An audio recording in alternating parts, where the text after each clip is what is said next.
2015년에 미국에서 타임지에서 선정한 미국을 움직이는 100대 인물을 뽑은 적이 있습니다. 그 100대 인물 가운데 제일 첫 번째 인물로 뽑힌 사람이 미국 대통령도 아니고 세계적인 인물도 아니고 한 방송 진행자였습니다. 흑인 아내와 백인 사이에서 태어난 여인인데 오프라 윈프리라고 하는 여인입니다. 한번 사진 보여줄래요? 자, 저 여자분이 세계를 움직이는 인물 가운데 제 첫 번째로 꼽혔던 인물입니다. 지금도 이 오프라 윈프리 쇼는 미국에서 최고로 인기를 끌고 있는 쇼입니다. 저분이 한번 책을 선전하면 그 다음날 최하 1000만 권이 팔린다고 합니다. 그러니 뭐 대단한 인기죠. 이 책은 이래서 좋다. 뭐 예를 당뇨에게는 이게 좋다. 저 여인이 한마디 말만 하면 뭐 1000만 병은 그냥 팔려버리고 시청자가 뭐 거의 1500만, 2000만이 되는 그런 시청자를 가지고 있는 그런 쇼 진행자입니다.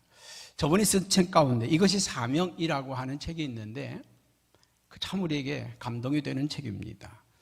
그는 거기에서 사명이라고 하는 이야기를 나누면서 남보다 더 가졌다는 것은, 남보다 더 가졌다고 하는 것은 축복이 아니라 사명이다.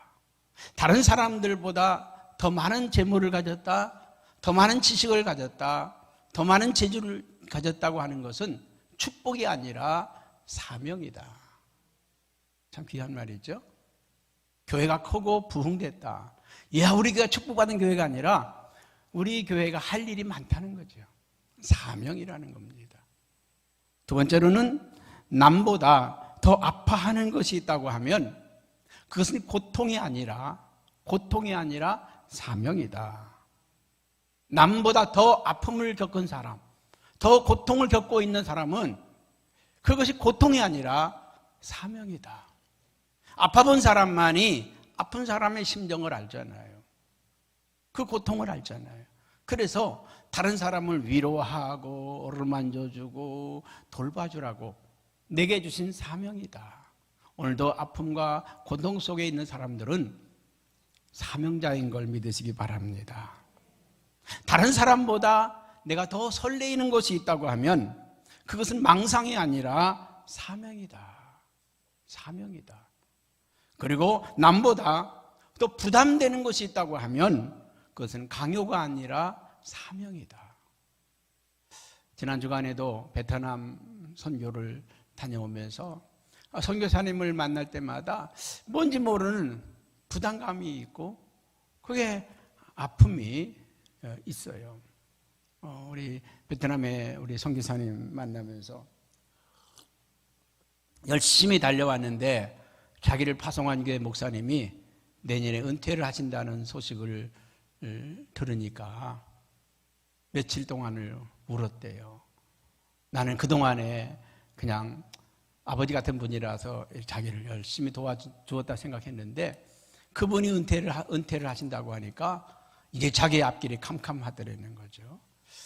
많은 선교사님들을 대하면서 그런 그 아픔, 그분들의 힘들고 어려운 부분들이 마음에 부딪히면서 하나의 부담이 되기도 하고 때로는 아픔이 되기도 하는 걸 느껴봤습니다. 여러분, 부담된다. 많은 분들이 신앙생활 하면서 부담돼서 신앙생활 못하겠다, 부담돼 가지고 회장 못하겠다, 그런 분들이 가끔 있습니다. 여러분, 부담이 아니라 그것은 사명입니다. 누구나 부담감을 갖는 게 아니에요. 누구나 부담감을 갖는 게 아닙니다. 사명을 가진 사람이 부담을 갖는 것입니다. 스위스의 철학자 칼 힐트라고 하는 분은 그런 얘기를 했어요. 우리가 인생을 살아가면서 최고의 날은 언제냐? 최고의 날은 사명을 깨달은 날이다. 여러분의 인생의 최고의 날, 축복의 날은 사명을 깨달은 날입니다. 사명이라고 하는 것은 하나님이 내게 내 목숨을 다 바쳐 하라고 명령하신 일, 그것을 사명이라고 합니다. 우리는 사명을 위해서 살아가고 사명 때문에 죽는 것입니다. 사람들이 살아가는 모습을 보면요, 어떤 사람은 되는 대로, 닥치는 대로 사는 사람, 생각할 겨를도 없고 또 생각하지도 않고 자기에게 주어진 그대로 살아가는 사람들이 있는가 하면, 어떤 사람은 이익을 따라서 살아가는 사람들이 있습니다. 저것이 나에게 유익하냐 유익하지 않느냐, 이익이 되느냐 안 되느냐, 거기에 따라 움직이는 사람이 있는가 하면 사명에 따라 움직이는 사람이 있습니다. 사명이 있는 곳에는 언제든지 달려가고, 그 사명을 감당해야 되는 일이라고 하면 물질도 시간도 아끼지 않고 거기에 드리는 모습을 볼 수가 있습니다. 여러분들은 무엇 때문에 살아가고 있습니까? 사명 때문에 살아가는 인생이라면 최고의 인생들인 줄로 믿습니다. 오늘 이 로마서를 쓰면서 마지막에 사도 바울은 자기가 무엇 때문에 사는지, 무엇을 위해 살아가는지, 자기가 예수의 일꾼이 된 이유가 무엇인지를 우리에게 설명하고 있습니다. 그는 하나님의 은혜 받은 사람으로서 살아가고 있다고 고백합니다. 우리가 살아가는 이유가 무엇입니까? 하나님의 은혜라고 고백하는 것입니다. 여러분, 은혜라는 게 뭡니까? 받을 자격이 없는 사람이 받는 것이 은혜입니다. 자격이 있어서 받는 건 은혜가 아니에요. 우리가 선물을 주잖아요. 선물은 당연히 받을 선물이라고 하면 그 선물이 아닙니다.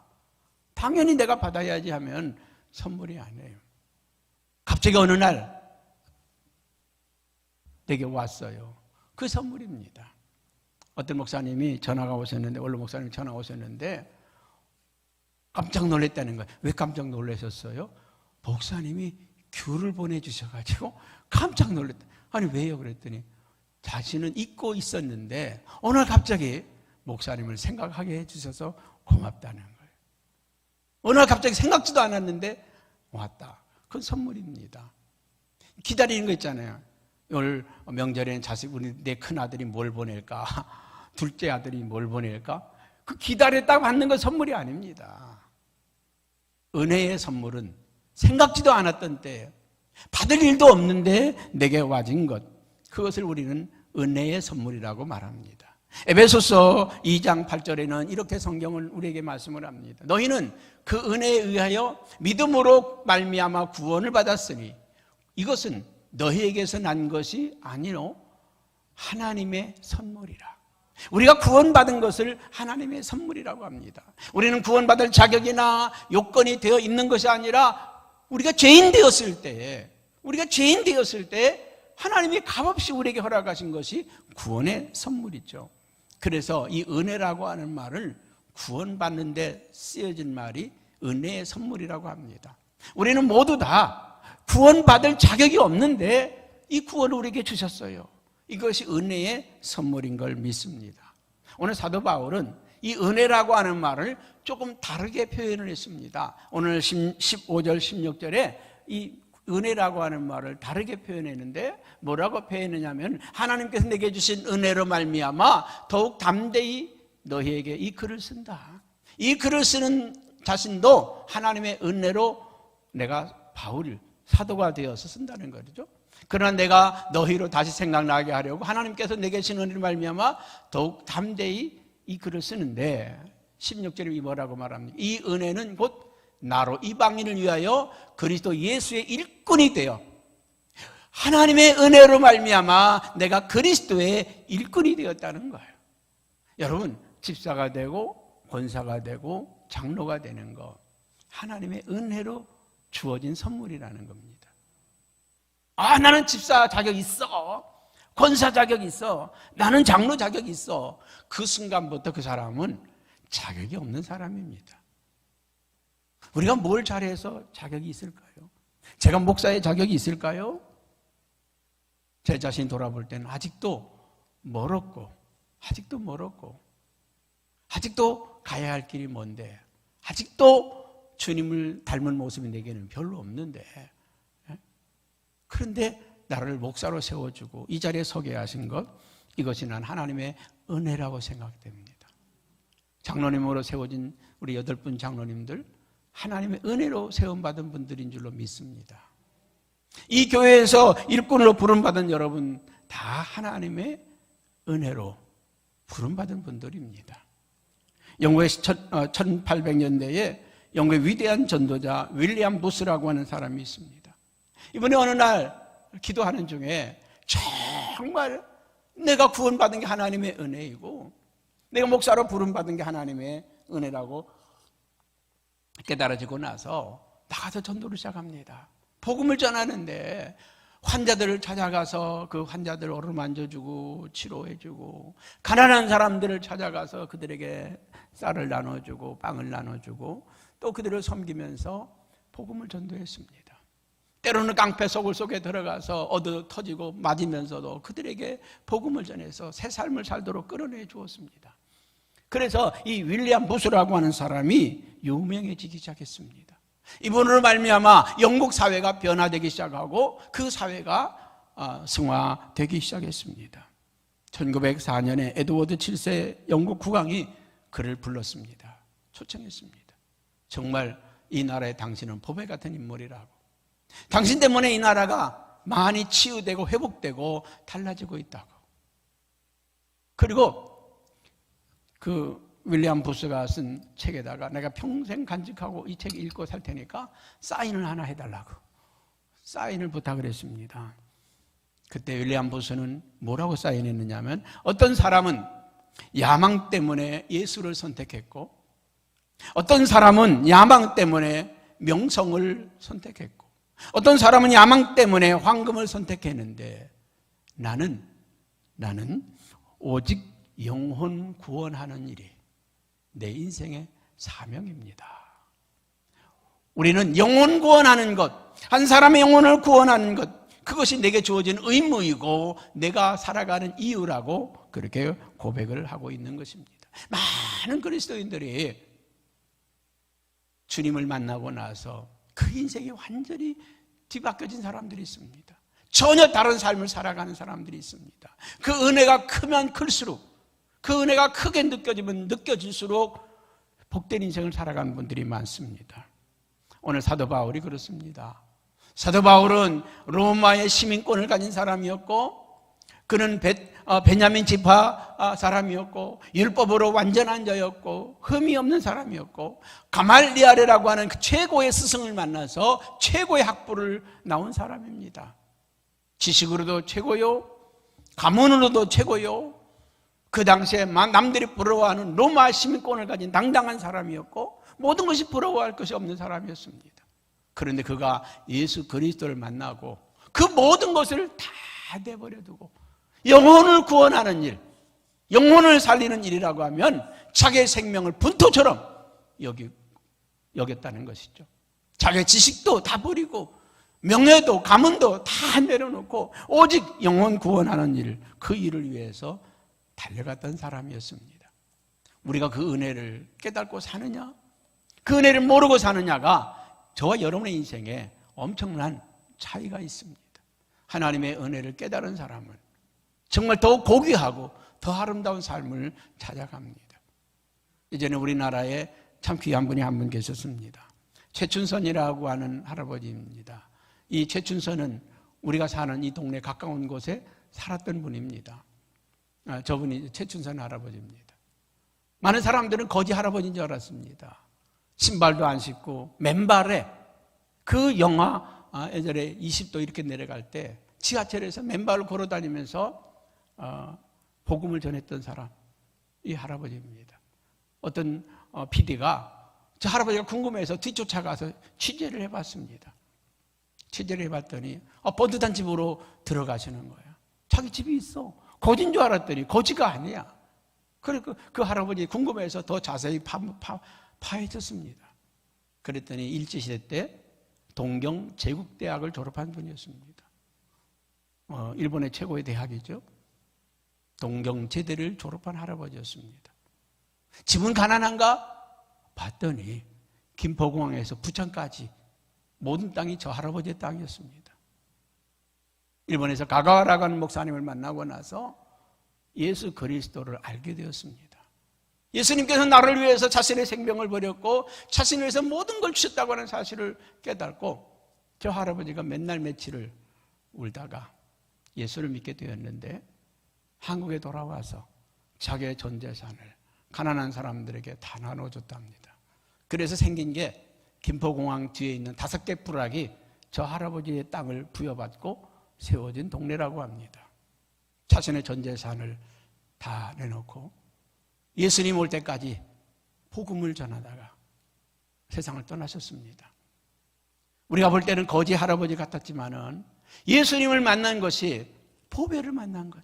너무 귀한 분, 생명을 주신 분, 나를 살리기 위해서 십자가에까지 달려 죽으신 그 예수님의 사랑에 그 안에 너무 감격이 크기 때문에 내 모든 걸 주어도 아깝지 않은 사람, 그런 삶을 살았던 분입니다. 오늘 사도 바울은 그렇게 고백하고 있습니다. 예수 그리스도께서 나를 구원하실 뿐만 아니라 이방인을 위한 복음의 전도자로 삼아주신 그것이 자신에게는 은혜라는 것이죠. 이 사명을 깨닫고 자기가 살아온 것이 은혜라고 고백합니다. 두 번째로는 사도 바울은 성령의 능력으로 살기 위해서 예수의 사람, 그리스도의 일꾼이 되어 살기로 결심했다는 것입니다. 여러분, 세상 사람들은 무엇으로 살아갑니까? 자기의 실력, 자기의 능력, 자기의 힘으로 세상을 살아갑니다. 그래서 새해만 되면은 많은 계획을, 많은 꿈을 내세웁니다.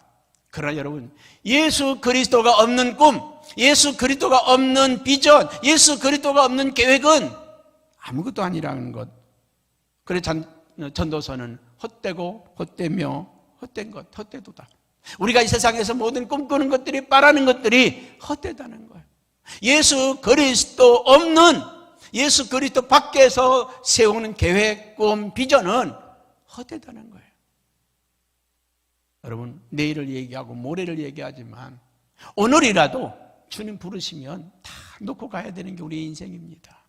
대통령이라고 해도 정말 우리나라 정사에 할 일이 너무 많고 중요한 인물이라고 해도 오늘 윤석열 와라, 그러면 오늘 가야 돼요. 내일부터 국장이 되는 거죠. 그분이 장관이라고 해도 최고의 인기를 끌고 있는 BTS라고 할지라도 하나님이 오라고 부르시면 놓고 가야 되는 게 인생입니다. 그렇기 때문에 그분이 우리에게 하라고 명령하신 일, 그 일을 하다 가는 인생들은 다 존귀하고 복된 줄로 믿습니다. 오늘 그래서 사도 바울은 자기가 하고 있는 일을 고린도서 1장 31절에 이렇게 말합니다. 내가 자랑하는 것은 주 안에서 자랑하라. 주 안에서, 주 안에서. 주님 안에서 하는 일들만이 자랑거리가 되고 주님 안에서 하는 일들만이 보람 있고 가치 있는 일이 될 수 있다는 것입니다. 여러분이 예수 믿으면서 무엇을 붙잡았고 무엇을 깨달았고 무엇을 만났습니까? 존 뉴턴이라고 하는 목사님, 나 같은 죄인 살리신 305장이죠. 이 찬송을 작사하신 목사님인데 이 목사님이 그런 얘기를 했어요.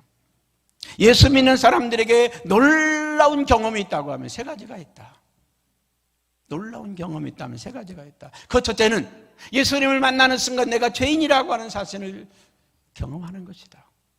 내가 죄인이라고 하는 사실을 깨닫는 것, 이것보다 큰 체험이 없다는 거예요.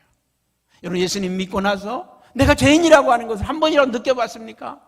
감히 그분 앞에 내가 얼굴을 둘 수도 없는 죄인이라고 하는 사실을 깨달아 보셨습니까?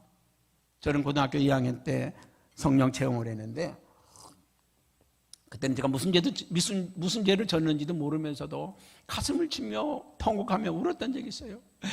주님 용서해 주세요, 통치해 주세요. 내가 잘못했어요. 나 뭐가 잘못했는지도 몰라. 그럼에도 불구하고 가슴을 치면서 내가 죄인이라고 그렇게 통탄했던 적이 있습니다. 주님을 만나는 첫 순간 모든 사람들은 자기가 죄인인 걸 깨달았어요. 베드로도요, 예수님이 찾아오실 때 주님, 주여 나를 떠나소서, 내가 죄인이로소이다. 내가 예수님 안에서 죄인이라고 하는 것을 발견하지 못한 사람들은 아직도 그리스도인이 아닙니다. 아직도 주님의 사람이 아니에요. 자기의 뜻대로 살아가는 사람들입니다. 여러분, 이 한 해가 이제 한 달밖에 안 남았는데 이 한 달 동안에 우리들이 주님 앞에 죄인이라고 하는 사실이 발견되길 바랍니다. 두 번째 깨달아지는 건 뭐냐면 그럼에도 불구하고 나의 모든 죄를 주님이 용서하셨다는 사실, 주님이 나의 죄를 용서했다는 사실을, 이게 깨달아져야 합니다. 용서받은 우리들이 이제 어떻게 살아가야 하느냐, 그것이 문제입니다. 죄 용서받았고 죄 사함 받았다고 하면 나는 이제 그분의 손에 있다는 거죠. 그럼에도 불구하고 하나님이 우리를 쓰신다고 하는, 내가 죄인임에도 불구하고 하나님이 나를 사용하시기를 원하고 쓰시기를 원하고 나를 축복하시기를 원하신다는 것입니다. 오늘 18절에는 이렇게 말씀을 하죠. 우리 18절 말씀을 같이 볼까요? 그리스도께서 이방인들을 순종하기 위하여 나를 통하여 역사하신 것 외에는 내가 감히 말하지 아니하노라. 나를 통해서 저 이방인들을 구원하신 일 외에는 내가 자랑할 게 없다는 거죠. 여러분을 통해서 몇 사람이나 구원을 받았고, 여러분을 통해서 몇 사람이나 힘을 얻었고, 몇 사람이나 여러분들이 살게 되었습니까? 여러분들을 통해서. 이번에 필리핀 갔다가 그 선교사님이 인사를 하는데 그러더라고요. 우리 영태 목사님이 10년 전에 베트남 다녀가셨는데 그때 오셔서 저에게 한마디 말씀을 해주셨는데 그 말씀이 저로 하여금 다시 일어나게 했고 10년을 달려오게 했습니다. 난 무슨 말을 했는지는 모르겠어요. 그런데 그 한마디가 자신에게는 10년을 달려올 수 있는 힘이 되었다는 거예요. 모든 사람들이 하지 말라고, 모든 사람이 그만두라고, 모든 사람들이 멈추라고 명령했대요. 근데 이 목사님이 한번 해봐, 열심히 해봐, 열심히 해보라고 한마디 했다는 거죠. 이번엔 무슨 말을 했을까요? 단 한마디 했어요. 감사해. 왜요? 가보니까 일을 벌려는 게 너무 많아. 와, 나도 저 일거리 보면 주지 않겠다 싶을 정도로 너무 많은 일들이 벌려져 있어요. 너무 많은 일들이. 코로나를 만나면서 냉동공장도 스톱되고 다른 일들이 스톱되니까 깜짝 못하는 거죠. 그 사람들을 먹여는 살려야 되는데 공장이 안 들어가니까 멈춰서 있는데 너무 힘에 버겁고 힘들잖아요. 너무 힘들어하고 고통스러워하는 모습을 보면서 할 말이 없더라고요. 그래서 제가 그랬어요. 감사하세요. 이런 일터 없는 사람들 너무 많아요. 이 정도 후원해 줬다는 건 우리 성형교회도 못하는 일이야. 우리 교회 나도 이만큼 못해. 감사해요. 한국도 코로나19 때 어려웠어. 힘든 가운데도 도와준 사람들에 대해서 감사하고 도와준 교회들에 대해서 감사해요. 그러면 새로운 길이 열려. 사랑하는 성도 여러분, 오늘 하나님이 나를 쓰기를 원하시고 사용하시고 있다고 하는 사실 감사하시기 바랍니다. 그런데 더 놀라운 사실은 우리의 힘으로 온 것이 아니라 하나님의 능력으로, 하나님의 도우심으로 여기까지 왔다는 거 우리는 기억해야 합니다. 마가복음 16장 20절에 마지막으로 마가복음 기자는 그렇게 말합니다. 그 따르는 표적으로 말씀을 확실히 증언하시니라. 어떻게 말씀을 증언했다고요? 따르는 표적으로. 저는 선교할 때나 어디 가서 설교할 때 말씀을 증언할 기회에 우리 교회가 아닌 우리 교회하고 비슷한 교회 가면 아주 신납니다. 자신이 있어요. 그래도 몇천 명이 모였다, 몇만 명이 모였다 그러면 떨려요. 그 몇천 명의 눈이 나를 주시하고 있고 몇만 명의 눈이 나를 주시하고 있을 때 그때는요, 원고도 안 보이고 생각도 안 나고 그래요. 근데 그때 저는 누군가가 나를 붙잡고 있다는 걸 느껴요. 누군가가 내 입술을 주장하고 있다는 걸 느껴요. 생각지도 않았던 말씀들이 막 나오고요. 막 깨달아지고 증언되고 그럴 때 성령님이 지금 내 입술을 주관하고 있구나. 지금 성령님께서 나를 휘어 감고 있구나. 하나님이 함께 하시고 있구나. 내 입술에 말씀을 주셨구나. 내게 능력을 주셨구나. 능력을 주셨구나. 오래전에 오살리 기도원에서 집회를 인도하는데, 집회를 인도하고 나오는데 막 사람들이 막 쫓아와가지고 막 그 가는 길에다가 막 무릎을 막 꿇어요. 그래서 그냥 막 그 경비하는 분들이 막 가라 그래도 밀치고 들어와. 아까 말씀을 증언할 때 성령님이 역사하셨구나. 그러니까 손 한 번이라도 얹어달라고 저렇게 달려와서 때를 쓰지. 여러분, 목회도요, 내 힘으로 할 때가 있는가 하면 성령님이 하실 때가 있어요. 내가 설교할 때가 있는가 하면 성령님이 역사하실 때가 있어요. 우리가 하나님의 일을 하면서 어떤 분들은 나 못해요, 나 회장 못해요, 나 그 일 못해요, 나 능력이 없어요, 못해요. 그런 사람들이 있어요. 우리가 하는 게 아니에요. 그분이 하는 겁니다. 여러분, 능력이 없어서 우리가 쓰임받지 못하는 것이 아니라 순종하지 않아서 쓰임받지 못하는 거예요. 하나님 당신의 사람들을 세웠을 때 그들에게 능력을 입혀주셔요. 권능을 입혀주셔요. 저는 가끔 후배 목사님들이 이렇게 저는 맨땅 헤딩에서 저희 집사람부터 시작해서 오늘까지 교회가 이만큼 왔지만 가끔 후배들이 말이죠, 2,000명 모이는 게 담임 목사를 가고 3,000명 모이는 게 담임 목사를 가고, 내가 늘 애들같이 생각이 됐는데 아이고 언제 전 목사다운 목사 되나. 그런데 오늘 갑자기 큰 교회로 가서 다 목회를 하시는 모습을 보면서 감당해낼까? 어떻게 저 교회를 감당해낼까? 그런데 1년 지나고 2년 지나고 3년 지나고 나면 너무너무 잘하고 있어. 나보다 설교도 훨씬 잘하고 집회도 훨씬 잘 인도하고. 언제 이렇게 사람이 바뀌었냐? 그 자리가 사람을 만드는구나. 자리가 사람을 만드는구나. 여러분, 그 사명을 감당할 수 없는 사람이라 할지라도 그 자리에 앉혀놓고 그냥 내버려 두시는 주님이 아니라 그 사명을 감당할 수 있도록 능력으로 옷 입혀주시는 분이십니다. 그래서 제자들이 전도하러 가기 전에 성령이 임하기까지, 오직 성령이 너에게 임하기까지 예루살렘을 떠나지 말라. 성령이 너에게 임하시면 너희가 권능을 받고 예루살렘과 땅끝까지 이르러 내 증인이 되리라. 여러분, 예수님이 제자들을 볼 때 하나같이 머저리 같은 사람들이잖아요. 베드로만 해도 일자 무식이었습니다. 금방 화를 내고 막 성질을 내고 말이죠. 그랬던 베드로 아닙니까? 넘어지고 쓰러지고 엎어지고 그러던 게 베드로 아닙니까? 예수님이 잡혀가던 날 쫓아갔다가 도망가가지고 말이죠, 눈물을 흘리며 통곡하며 3번이나 부인하고 도망가서 울었던 베드로 아닙니까? 예수님이 십자가에 달리신 후에는 다락 속에 숨어가지고 꽁꽁 숨어가지고 안 나오던 게 베드로 아닙니까? 그런 베드로가 성령의 능력에 옷에 입혀지니까, 성령의 옷에 입혀지니까 십자가를 거꾸로 지기까지 순교하는 초대교회의 반석. 예수님은 베드로를 부르실 때 그 시몬이라고 하는 이 베드로에게 너는 장차 게바가 되리라. 지금은 사람들이 너를 시몬이라고 부르지만은 너는 장차 게바가 될 거다. 반석이 될 거다. 베드로가 될 거다. 여러분, 지금 우리가 연약합니다. 부족합니다.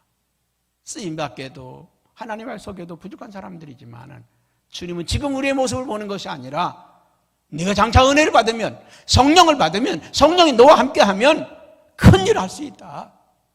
능력의 사람이 될 수 있다. 권능의 사람이 될 수 있다.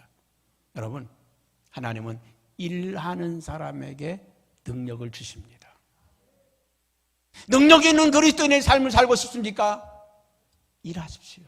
헌신하십시오. 그냥 여러분의 힘으로, 여러분이 할 수 있는 능력으로 그렇게 신앙생활하면 그냥 거기서 신앙생활하다가 멈춥니다. 그러나 여러분들이 주님께 헌신하겠다고 하면, 내가 잘하지 못하지만 찬양대 하겠습니다. 내가 잘 못 가르치지만 교사하겠습니다. 근데 지금도 내가 기억하는 교사 하나가 있어요. 대전에 제일 할 때 변정옥이라고 하는 선생님인데 소아마비를 앓고 있는 분이었습니다. 소망이 아주 심합니다. 교사를 하고 싶다는 거예요. 그 보목사님께 올렸더니 안 된다는 거예요. 아니 자기 몸도 하나 건사 못하는데 무슨 교사를 하냐고. 안 된다고. 시키지 말라고. 근데 저렇게 하고 싶어 하는데 기회 한번 주십시오. 설득하고 설득해서 교사를 시켰습니다. 그래도 큰 애들 맞는 게 낫겠다고 싶어서 6학년을 맡겼습니다.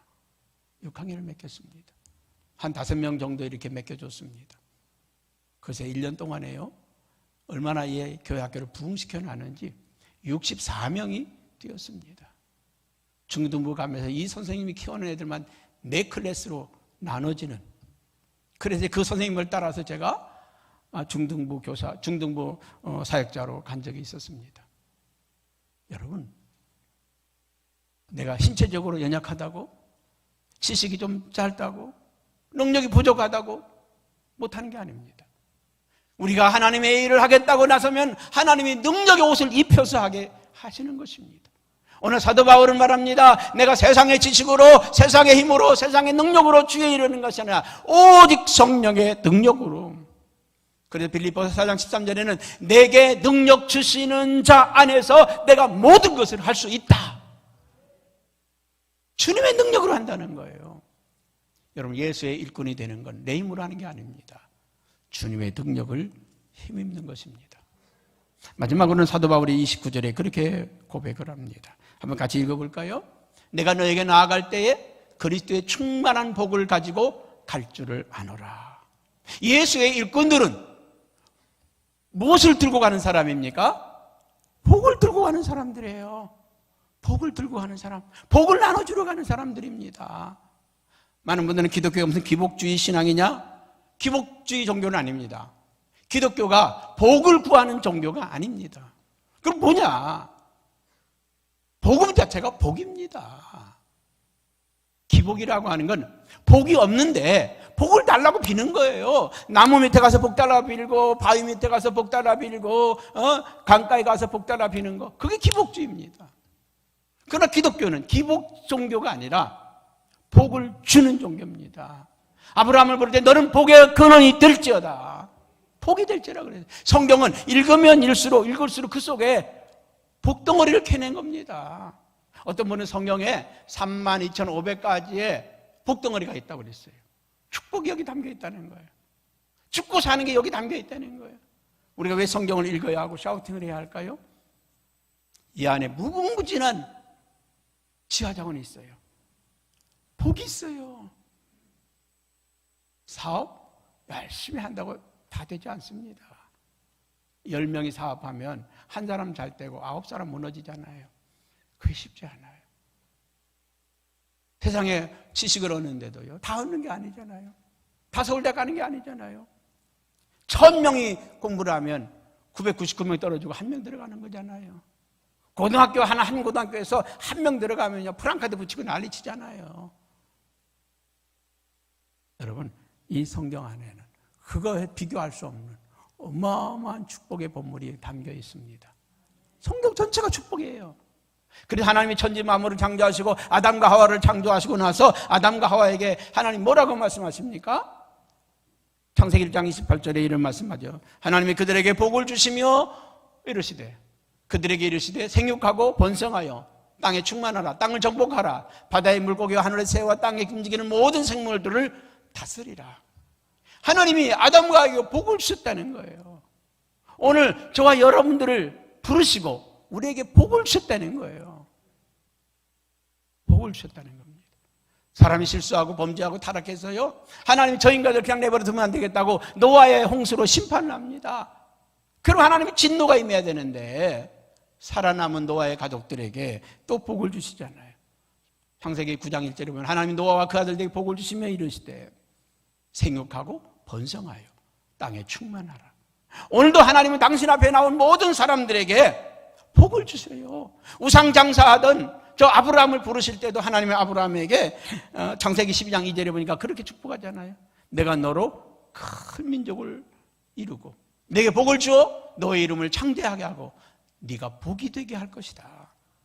네가 복이 되게 할 것이다. 뿐만 아니라 3절에는 또 이렇게 말씀합니다. 너를 축복하는 자에겐 내가 축복하고 너를 저주하는 자에겐 내가 저주하리니 땅의 모든 족속이 너로 말미암아 복을 얻을 것이다. 여러분, 하나님은 저와 여러분들에게 이 엄청난 축복을 주셨어요. 나를 축복하는 사람은 복 받을 것이다. 그러니까 여러분들 잘 알아야 돼요. 목사님 축복하는 사람은 복 받아요. 목사님 욕하는 사람은 어떻게 할까요? 저주받아요. 나뿐만 아니라 우리 나창호 장로님 축복하는 사람은 복 받고 나창호 장로님 저주하는 사람은 저주를 받는다는 거예요.